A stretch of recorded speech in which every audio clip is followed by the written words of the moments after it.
Hello all, welcome to movies for max. ఎలా ఉన్నారు? ఈ వీడియోలో మనం గోదావరి గట్టు పైన మూవీ గురించి ఇన్ డీటెయిల్గా డిస్కషన్ పెట్టుకుందాం. అండ్ ఈ సినిమా కోసం సుమంత్ ప్రభాస్ గారు 3 years వెయిట్ చేసి 80 సినిమా స్క్రిప్ట్లు రిజెక్ట్ చేసి ఈ గోదావరి గట్టు పైన అనే సినిమాని సెలెక్ట్ చేసుకున్నారంట. ఆయనే ఇంటర్వ్యూస్లో చెప్పారు అండ్ ఈవెంట్స్లో కూడా చెప్పారు.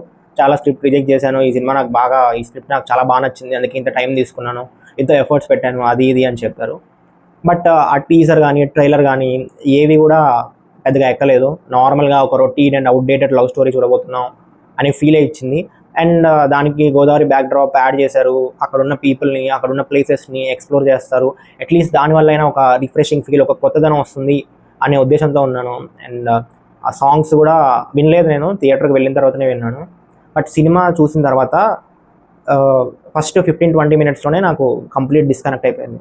ఎందుకంటే ఇప్పుడు 2026లో కూడా ఒక అమ్మాయి ఒక అబ్బాయిని ప్రేమించడానికి ఏదర్ ఆ అమ్మాయిని ఎవరైనా ఏడిపిస్తే మన హీరో వెళ్ళి వాళ్ళతో ఫైట్ చేస్తే హీరోయిన్ లెవెల్లో పడిపోయింది. నార్మల్గా మనం 90% ఆఫ్ ద తెలుగు ఫిల్మ్స్లో చూసేది అదే. ఈ సినిమాలో అయితే అసలు ఇంకా దారుణం. ఏంటంటే అమ్మాయిని మనోడు అనుకోకుండా ఫ్యాట్ మన బిగ్ తోటి చంప మీద అమ్మాయి లవ్లో పడిపోతుంది. అదే అక్కడే కంప్లీట్ డిస్కనెక్ట్ అయిపోయాను. అంటే అంత సింపుల్గా లవ్లో పడిపోతారా? లవ్ ఎట్ ఫస్ట్ సైట్ అంటారు కదా, ఇది లవ్ ఎట్ ఫస్ట్ క్లాప్ అనమాట. అండ్ సినిమా అంతా కంప్లీట్ అవుట్డేటెడ్ అండ్ రొటీన్గానే ఉంటుంది. ఎక్కడ కూడా ఒక రిఫ్రెషింగ్ ఫీల్ కానీ, ఆ గోదావరి బ్యాక్ డ్రాప్ తీసుకున్నారు కానీ ఈ సినిమాకి ఆ బ్యాక్ డ్రాప్ లేకపోయినా కూడా ఎటువంటి ఫరక్ పడదు. ఎందుకంటే ఏ బ్యాక్ డ్రాప్లో తీసినా మీరు అదే స్టోరీ తీస్తున్నారు అంతే. అండ్ ఇంకొక మేజర్ డిస్కనెక్ట్ ఎక్కడ అంటే, అబ్బాయి హీరో అక్కడే పక్కన ఊరిలో, గోదావరి డిస్ట్రిక్ట్లో పక్కన ఊరిలో ఉంటాడు. అమ్మాయి వాళ్ళ పక్కన ఊరిలో, అమ్మాయి అక్కడే ఉంటుంది. కానీ అమ్మాయి ఫస్ట్ టైం ఏదో విలేజ్ని చూస్తున్నట్టు మనోడు సర్ప్రైజ్ చేస్తాడనమాట ఒక ప్లేస్కి తీసుకెళ్ళి. అక్కడ ఏముండవు, మళ్ళీ పొలాలు, చిన్న బావి, చెట్లు, కొబ్బరి చెట్లు, తాటి చెట్లు సంథింగ్ అలా ఉండి, అమ్మాయి అయితే నేను ఫస్ట్ టైం ఇలాంటి విజువల్స్ చూస్తున్నా అన్న ఫీలింగ్లో ఉంటుంది. అక్కడ డిస్కనెక్ట్ అయిపోయింది. అండ్ సుమంత్ ప్రభాస్ కూడా ఫేస్లో అయితే ఎక్స్ప్రెషన్స్ పలకట్లేదు. మేం ఫేమస్లో బాగానే చేశాడు కానీ ఈ సినిమాలో అయితే లేదు. క్యూట్గా అనుకొని చేస్తున్నాడేమో, అది క్యూట్గా అయితే లేదు, చాలా వింతగా ఉంది. ఎక్స్ప్రెషన్స్ అయితే పలకట్లేదు. అండ్ ఆయన ప్రమోషన్స్ చేశారు, ఏది యాడ్స్ అని చెప్పి. ఫస్ట్ యాడ్ బాగా నచ్చింది. అంటే వాళ్ళు షాప్లో ఉంటారు, హీరోయిన్ వస్తుంది, కూల్ డ్రింక్ అడుగుతుంది, సినిమా ఉంది అని చెప్పి బ్యాక్గ్రౌండ్ మ్యూజిక్ వేస్తారు ఒక యాడ్ది, పాత యాడ్ది. అది ఓకే. కానీ తర్వాత యాడ్స్ అన్నీ క్రింజ్ ఫెస్టే. ఏదో మేము గొప్పగా చేస్తున్నాం అని ఫీల్ అయ్యి చేశారేమో తెలియదు కానీ క్రింజ్ ఫెస్టే. నాకు ఆ యాడ్స్లో రైటింగ్ చూస్తే కంప్లీట్ హోప్స్ పోయినాయి. ఈ సినిమా స్టోరీ లైన్ గురించి మాట్లాడుకుంటే, మన హీరో ఒక ఆటో డ్రైవర్, హీరోయిన్ ఇంజనీరింగ్ కాలేజ్లో 3rd year చదువుతూ ఉంటుంది. అండ్ హీరోయిన్ వాళ్ళ చెల్లి కాలేజ్లోనే చదువుతూ ఉంటుంది. సో వీళ్ళిద్దరు ఎలా లవ్లో పడ్డారు?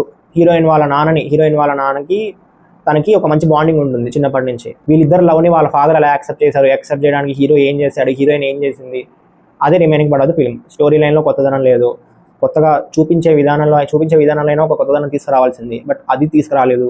క్యూట్గా చేస్తున్నాం అనుకొని చేశారేమో కానీ క్యూట్గా లేదు, చాలా క్రింజ్గా ఉంది. నార్మల్గా నేను క్రింజ్ అనే పదం ఎక్కువ వాడను, బట్ చూస్తుంటే ఏం నిబ్బాతనం రా ఇది అనిపించింది. సీరియస్లీ ఏం నిబ్బాతనం రా ఇది అనిపించింది. అలా ఉన్నాయి మూమెంట్స్ అన్నీ. చాలా ఫ్లాట్గా, చాలా సర్ఫేస్ లెవెల్లో, చాలా సూపర్ఫిషియల్గా ఉంటుంది రైటింగ్ అంతా. హీరోయిన్కి మధ్య ట్రాక్ అంతా ఏమనిపించదు. ఎక్కడ హీరోయిన్ క్యారెక్టర్ అయితే కంప్లీట్లీ కన్ఫ్యూజ్డ్ అవ్వా.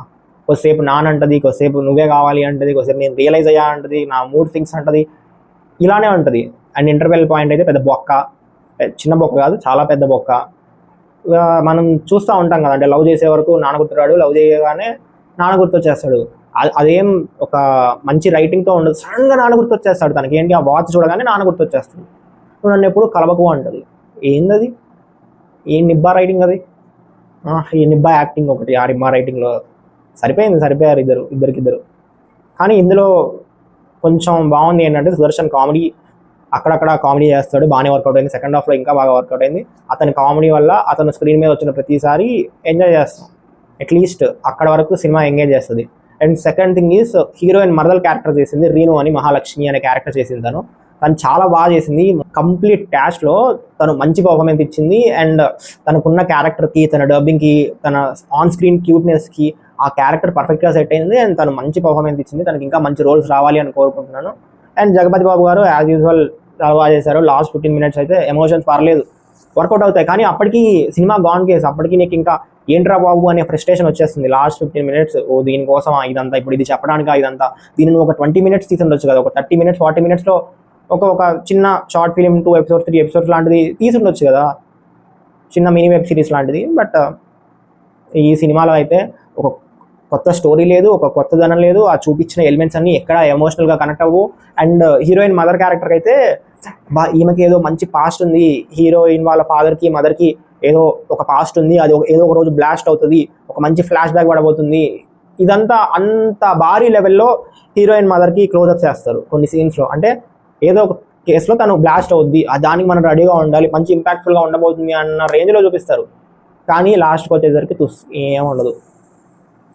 అండ్ దీంట్లో ఆటో డ్రైవర్ని చాలా చులకన పెట్టి చూస్తారు. అది కూడా ఇండెప్త్గా అయితే టచ్ చేయలేదు, అంతా సర్ఫేస్ లెవెల్లోనే ఉంటుంది. సడన్గా రేప్ కేసు అంటాడు, అదంటాడు, ఇదంటాడు, ఆటో వాళ్ళంటే చులకన అయిపోయారు అంటాడు. సినిమాలో అయితే చెప్పుకోదగ్గ ఎలిమెంట్స్ ఏవి లేవు. మ్యూజిక్ బాగానే ఉంది, సాంగ్స్ బాగానే ఉన్నాయి. అండ్ సుదర్శన్ గారి కామెడీ, ఆ మహాలక్ష్మి అనే క్యారెక్టర్, ఈ 2-3 ఎలిమెంట్స్ తప్పించి సినిమాలో అయితే ఏం లేదు. ఒక 150 రూపీస్ పెట్టి 200 రూపీస్ పెట్టి థియేటర్కి వెళ్ళి వాళ్ళు చెప్పినట్టే 2 గంటలు ఏసీలో చిల్ అవ్వచ్చు. అంటే ఏసీలో ప్రశాంతంగా పడుకోవచ్చు, ఫోన్ చూసుకోవచ్చు, వేరే ఇంకేదైనా పని చేసుకోవచ్చేమో. కానీ సినిమా చూసి ఎంజాయ్ అయితే చేయలేము, ఎంగేజ్ అయితే అస్సలు అవ్వలేదు. అండ్ దీనికోసం 3 ఇయర్స్ కష్టపడ్డారు అంటే నాకు చాలా ఆశ్చర్యంగా ఉంది. అసలు ఇది రైటింగ్ లెవెల్లోనే ఫెయిల్ స్క్రిప్ట్. నువ్వు హీరోకి ఏమని చెప్తావు, మహా అయితే నువ్వు ఆటో డ్రైవర్వి, హీరోయిన్ ఇంజనీరింగ్ కాలేజ్ అవుతుంది, నువ్వు తను కొడతావు, తను లవ్లో పడుతుంది, తన ఫాదర్ అంటుంది, నువ్వు వాళ్ళ ఫాదర్ని ఒప్పిస్తావు. ఇదే ఇంకా నువ్వు ఈ స్టోరీ చెప్పి దీనికోసం 3 ఇయర్స్ వేస్ట్ చేసుకొని 80 స్క్రిప్ట్స్ రిజెక్ట్ చేసి సినిమాకి ఇప్పుడు ఒప్పుకున్నావు అంటే, అది కూడా 2026లో వస్తుందంటే సినిమా 3 ఇయర్స్ తర్వాత. మేము ఫేమస్ వచ్చి 3 ఇయర్స్ అవుతుంది, 3 ఇయర్స్ తర్వాత 2026లో వస్తుందంటే సో ఎంత ల్యాగ్ చేశారో మీకే తెలియాలి. తీసుండొచ్చు అప్పుడే 2022 23 అప్పుడే మేము ఫేమస్ వచ్చిన 1 year 6 months లోపే ఈ సినిమా వచ్చుంటే ఒక అర్థం ఉండేది. ఓకే, కొంచెం రిలేటబుల్ డ్రామాలు చేస్తున్నాడు అది ఇది అప్పటికి. బట్ ఇప్పుడు 2026లో ఇలాంటి సినిమా అంటే నువ్వు దానికి ఇన్ని ఇయర్స్ వేస్ట్ చేసావంటే అసలు నమ్మసక్యంగా లేదు. సో చూసుకోవాలి, సుమంత్ ప్రభాస్ కూడా స్క్రిప్ట్ సెలెక్షన్లో యాక్టింగ్ కూడా చూసుకోవాలి. యాక్టింగ్ ఒకేలాగా చేస్తా, ఎక్స్ప్రెషన్స్ వాళ్ళకు అంటే ఇంకా కష్టం. మీరు సినిమా చూసారా, మీకు ఎలా అనిపించిందో కింద కామెంట్స్లో చెప్పండి. అండ్ ఈ వీడియోని లైక్ చేయండి, షేర్ చేయండి. మళ్ళీ నెక్స్ట్ వీడియోలో కలుద్దాం. Until then signing off team movies for max.